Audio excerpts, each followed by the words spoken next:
Hey, what's up everybody? Michael Crump back here again, talking about the latest and the greatest in PlayStation Homebrew news and much, much more. Well, the scene continues to evolve, and this time I wanted to kick off the episode with a little bit of PlayStation 4 news. Yes, you heard me right, PlayStation 4 news, and that is that we got a brand new version of GoldHEN out, version 2.4b. 18.10. Now, if we take a look over here at the screenshot, we can see that there is a brand new menu that is called Launchpad, and this is where you can just go ahead and add your different ELF and bin files, and you could just hit one button and you could launch them. And there was another screenshot that was shared here, in that not only is there the Launchpad where you can list the payloads to be launched manually, but there is an auto run queue, and that is where you list the payloads that you want to be launched automatically. Now, it is pretty cool that they have this feature, which is hold L1 during boot to skip. It would be cool if some of the PS5 autoloaders started taking advantage of something such as this. So if we scroll down into the description, what we can see in the changelog was that he stated added payloader launchpad and auto run support, and that they fixed this service initialized failure that was happening on ELF payloads. Now, they did state here to add a custom icon, place a PNG file in the same directory as your payload, using the exact same name followed by the PNG extension. So if you do want to take advantage of this new feature and maybe you have a test.bin, just make your image test.bin.png. And again, this is a beta, and if you want to go ahead and get started with this, then you can put 0 in here or a donation and hit get now. Now let's go ahead and switch over to some pretty big PlayStation 5 news.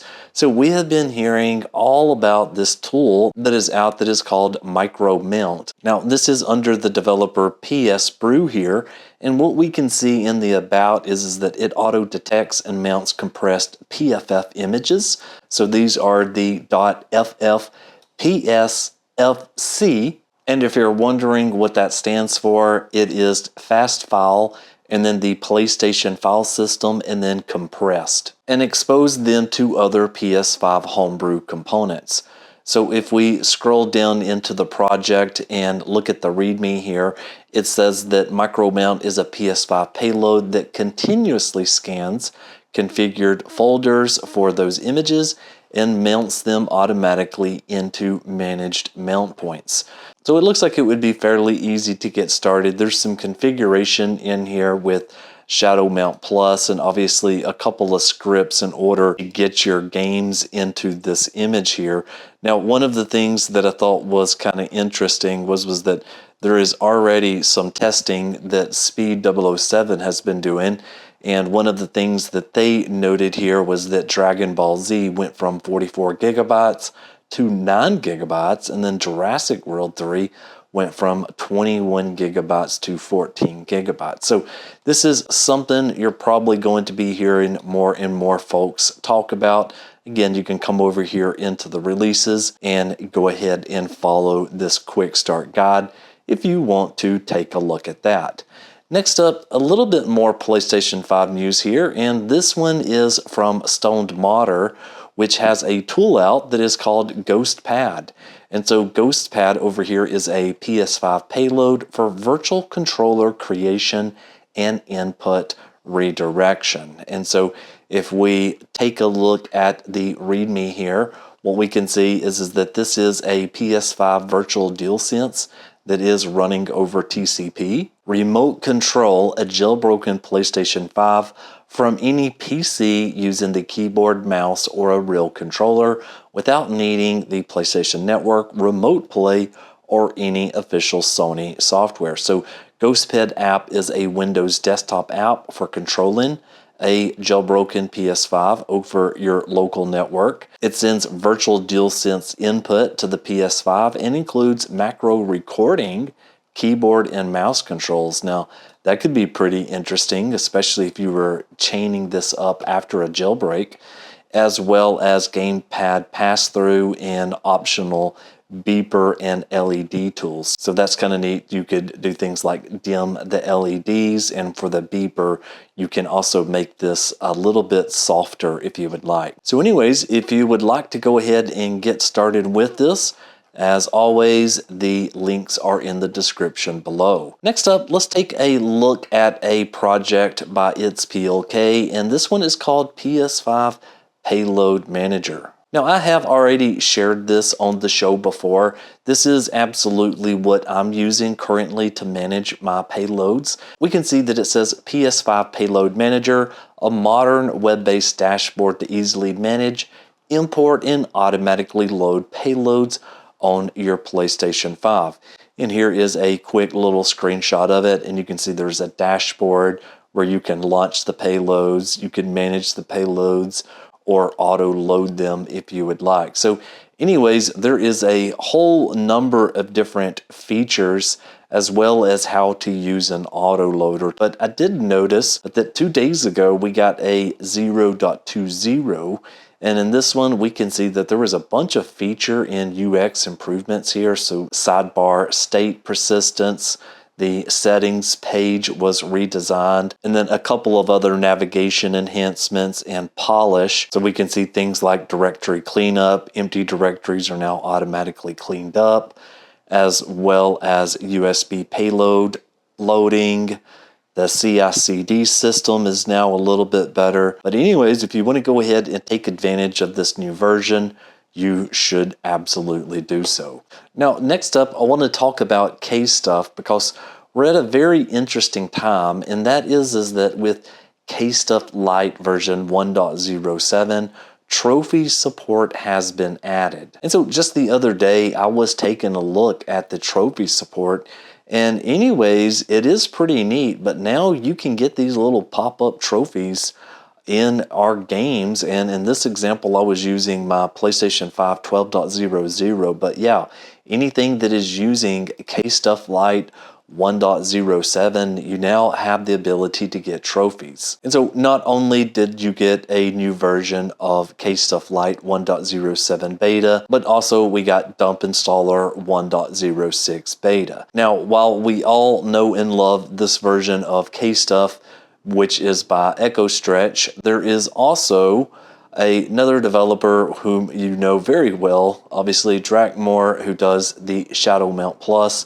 They have a version of kstuff-lite that you might want to play around with as well. So anyways, I love giving you different options. So far, I have been sticking with EchoStretch's version here, but I did try this 1 or 2 times, and anyways, one of the things that at least this developer is stating is that this one has been significantly optimized for performance, so 3 to 4 times faster. So totally the choice is yours.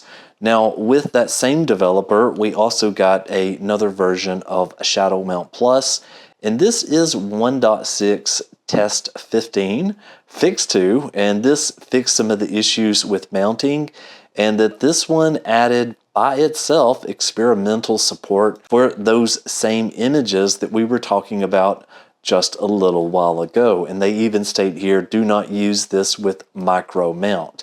Now, you can take a look at some of the other versions that they've had, and you'll see that with each version of this, there is all kinds of new experimental things that are coming out. I believe right now on my stable 12.0 system, I am just using this version right here, which is test 11. Now, moving on to more PlayStation 5 news, we did hear from this person, Jordy, and what they stated was that Fpkg for PS5 is coming soon. Now, I know what most of you are probably wondering, who is this person? And this is a developer that is in the scene, and that this is probably something that is going to come true. Now, if you come back over to their name, you can see they follow some of the people, I guess, that I follow. So you could see, some good names in here like EchoStretch, Dr. Yin Yin, and more. But anyways, I just wanted to call that out as, You never know what's going to happen next in the scene. So next up, we have got a project that is called PS5 Debug NG. And if we look at the About section over here, it says PS5 Debugger Payload, Userland TCP Wire Protocol server hosted inside SCE Shell Core. And so this is a debugger. Only some supported firmwares, and some of this is not out of testing yet. But anyways, I thought I would include this in here, as I know I also have a lot of developers that watch my channel as well. So something you may want to go and take a look at. Now, the next thing that I wanted to mention was that I saw this link, and this was by Sonic ISO, and they were showing a way that you could get the PS5 SDK installed pretty easily.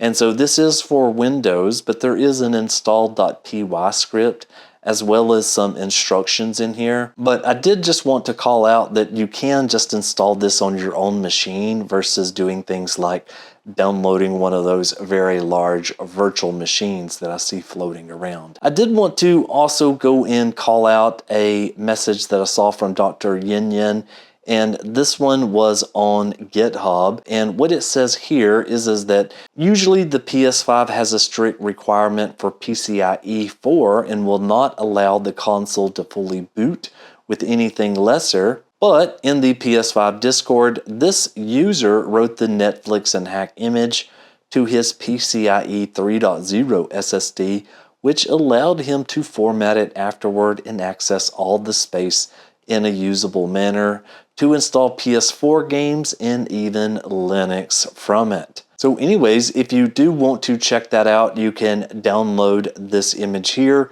and just continue to follow the instructions. And also there's always just a lot of helpful information that I found just by skimming this page here over here on GitHub. So anyways, if you do want to dig into this, please do so. Now, I thought I would leave us with some PlayStation 4 since we started with PlayStation 4, and that is that Itemzflow for PlayStation 4 has been updated to version 1.08. I know a lot of PlayStation 4 users are loving Itemzflow, and you absolutely should go ahead and update to the latest version. Anyways, that's going to do it for this one. Thank you so very much for watching, and I'll see you on the next one. Michael out.